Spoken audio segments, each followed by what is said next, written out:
So I went ahead and I asked ChatGPT to give me 3 of the most common questions that men over 40 are asking in terms of health and fitness. And without further ado, let's dig into these 3 things. So number 1, we've got, how can I lose stubborn belly fat and maintain a lean body? Now we've got 2 things here, right? When I see this, the first thing is, how do you lose stubborn belly fat? And then the second one is, how do you maintain a lean body? Because what I found in my experience is that a lot of guys, they know how to lose some of that stubborn belly fat. The really difficult thing comes in trying to sustain it, right? So what is the mistake that most guys make? And that's, I think, where we should maybe start this whole conversation. But I think a lot of guys jump into some sort of diet, right? Like they get into like a keto diet, or you cut your calories really dramatically, or, maybe you go through a 3-day fast or a 7-day fast, like something like that, which I consider to be a little bit extreme and completely unsustainable. And if you've tried that before, you're probably nodding your head going, yeah, you're absolutely right. But that's kind of where the industry has sort of taken us, right? They've taken us into this place where most of the fastest result kind of stuff is the least sustainable stuff. So I think if we really want to look at this from a different lens, and maybe let's combine these 2 different things together. How do we lose stubborn belly fat, but also be able to sustain it? We have to start with the right habits. We have to start with the right nutritional mindset.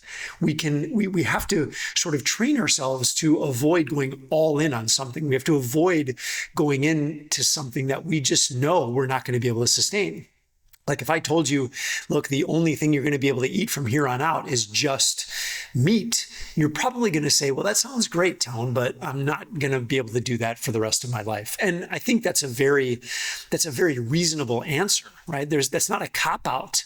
I think some of the programs that are out there would say that, well, you're just not that serious, right? They might call you out on that. How bad do you want it, right? They kind of guilt you into some of this stuff. Look, the truth is you're a human and you're not going to be perfect for the rest of your life, especially in the world that we live in, where there's all kinds of different choices and foods that, maybe you're going to consume once in a while. So I think to look at this from a different lens, number 1 is stop looking short game, look long game, super, super important. And then if you know someone who's very healthy, who is lean, who is in great shape, like you can even ask them, like, what do you do as far as diet goes? And I'm gonna say that they're probably not perfect, but they make way more good decisions than bad decisions. Okay. And that's how I live. I'm 49 years old. I've been around a 10% body fat for a lifetime. I shouldn't say a lifetime. I take that back, for most of my adult life. Okay. So, and it really comes to me just not being perfect, but making more good decisions than bad decisions. And it's just kind of I almost consider this to be kind of a law of life. A law of life is make more good decisions than bad decisions, and your life is likely going to be way better than if you make more bad decisions than good decisions, right? So look at this from the long game and really focus on changing your life and doing things that are going to serve your future self, right? Make decisions today that are going to be good for your future, the future version of you, right? And start envisioning that. Like, what does that look like for you? Because I think if you have some clarity on that, it's way more likely to manifest. If you can, let's just say I'm 49 now, I'm looking at 69 years old. I want to be just as physically capable, just as fit. I want to feel just as good. I might not look quite as good. I'm going to have more wrinkles, but I envision that future version of myself to be in great shape and being able to do all of the stuff that I do today. So what do I have to do today to get to that spot? I have to keep exercising. I have to keep eating good foods. I have to keep making good decisions around my health and do it unapologetically, right? I think another place where we kind of fall off the rails is in social environments, peer pressure, all those kinds of things. I think you have to really start thinking about yourself and not thinking about yourself in a way that serves your future version of yourself and not worrying about what other people think, right? So do you, and remember, every decision that you make is either going to get you closer to that person that you want to be, or it's going to move you further away. All right. So let's talk about number 2 here. So we've got, what is the best way to build muscle and stay strong as I age? 2 things. Number 1, you have to lift heavy things. Okay. If you're a guy, You have, and if you're a girl, both sides, this applies to everyone, okay? You have to learn how to lift heavy things. And I believe that you have to, the easiest place to do that is in the laboratory. What do I mean by laboratory? I'm talking about the gym. Okay, I call the gym the lab, right? The laboratory is where you have some really cool pieces of equipment to be able to build significant strength. Right. And you want to challenge yourself in the laboratory with some of these beautiful precision instruments. And I'll just give you one example, the barbell. It is a precision instrument for the human body to develop full body strength and power. So learn how to use these things, learn how to use them very, very well, and build yourself up to moving some legitimate weight. Not only is it going to make you stronger, it also is going to set you up for bigger muscles. Okay, but there's another sort of piece to this bigger muscle thing. I can pretty much make anyone stronger by using the right tools and the right exercises and doing it in the proper way. But I can't guarantee anyone is going to get any bigger unless their nutrition is right. Okay, so then the next question becomes like, well, how big is big enough? Okay, so there seems to be some things out in the fitness world where bigger is always better, and to me, it becomes almost like a disorder, right? So, what is the appropriate size? And I can't tell you for sure, but here's what I do know. If you want to get bigger muscles, you have to eat more food, and you have to eat more quality food, generally speaking. And if you can eat enough food, put enough calories into your body, and it's of high quality foods, there's a really good chance not only going to get stronger, but you're also going to gain some muscle size, right? If you're not eating quality foods, you can get bigger, you can increase the size of your muscles, but it usually comes along with some body fat as well, right? So, take it to the extreme. If we talk to a bodybuilder will have a bulking phase where they literally just consume as many calories as they can. They don't worry too much about what the quality is. They're just trying to get as big as possible.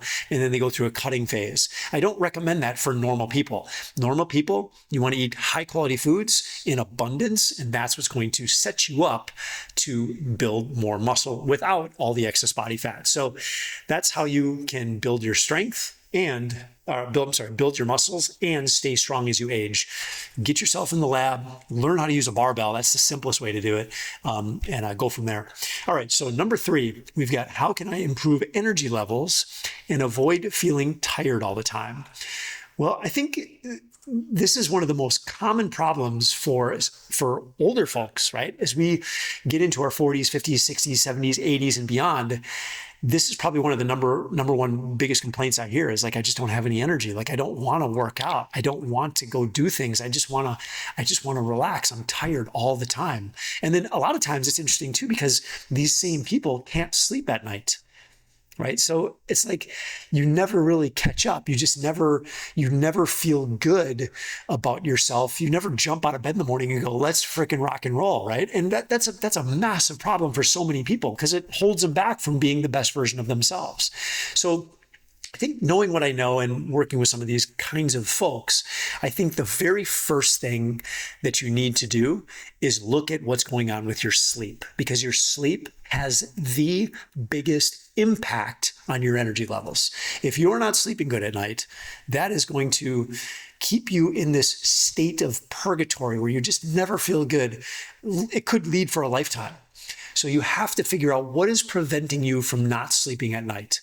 And what I've found is most of the time, it's something very simple. And you want to know what that simple thing is? It's putting down the electronics. It's forcing yourself to go to bed, right? When you lay down in your bed, you don't scroll your phone for 3 hours. You go to sleep, okay? That is the number one thing that most people are struggling with these days. So it's just being more disciplined. Look, if you want to feel better, you have to discipline yourself to not doing some of the things that are preventing you from sleeping at night, right? Now, there's lots of different tools. If that's not your problem, there might be some other things going on here. But I'm just picking the simplest one that seems to affect the most people, at least in my experience. So just be more diligent with your sleep habits, right? Go to sleep at night. Don't spend a bunch of time looking at a screen because it's killing our energy levels. And when you don't sleep good, not only does it kill your energy levels, it affects your health in a negative way. profoundly. Look at some of the research around sleep and just overall health and well-being. It's pretty striking just how bad things can get if you're running through chronic long periods of time without sleeping well. So look, put the phone down, get some sleep at night. That's going to literally double your energy levels. Like, you'll be amazed. And then all of a sudden you'll want to start exercising, right? But that would be the first order of importance. All right, so there are the three things. There's the answers to three of the biggest questions that are being asked on social media and on the web, the interweb right now. Hopefully this was helpful for you. And if you've got a question that you have that you'd like me to cover, just post it in the comments and I'll add that to the mix. And that way we don't have to just rely on ChatGPT. All right, mad success to you, and I hope you have a great day.